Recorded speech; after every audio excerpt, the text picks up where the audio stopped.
अमरावती जिल्ह्यातील निंभा गावातून एक हृदयद्रावक बातमी समोर आली आहे. तळेगाव दशासर गावाजवळील शेतात डवरणीसाठी जात असताना रस्त्यावर पडलेल्या जिवंत विद्युत तारेच्या संपर्कात आल्याने मजूर अशोक सोनोजी शेंडे वय वर्षे 40 आणि नारायणराव गवई यांच्या बैलाचा जागीच मृत्यू झाला. या घटनेत एक अन्य मजूर गंभीर जखमी झाला आहे. या दुर्घटनेमुळे संपूर्ण गावावर शोककळा पसरली असून गावातील एकही मजूर आज कामावर गेला नाही.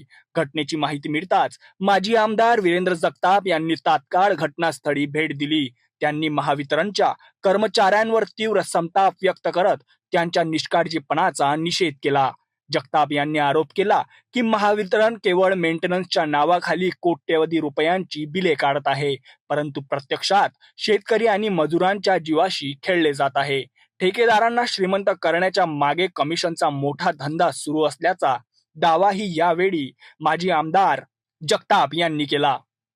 या निष्काळजीपणामुळे निष्पाप लोकांचा जीव गेला, याला जबाबदार कोण, असा संतप्त सवाल त्यांनी केला. त्यांनी पीडित कुटुंबाला तातडीने शासकीय मदत मिळवून देण्याची मागणी केली असून संबंधित अधिकाऱ्यांशी संपर्क साधला आहे.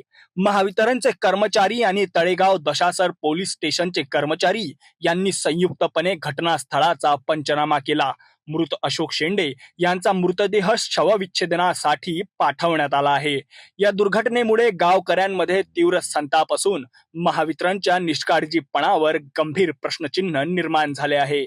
दोषींवर कठोर कारवाई करावी आणि पीडित कुटुंबाला तातडीने मदत करावी, अशी मागणी गावकऱ्यांनी केली आहे.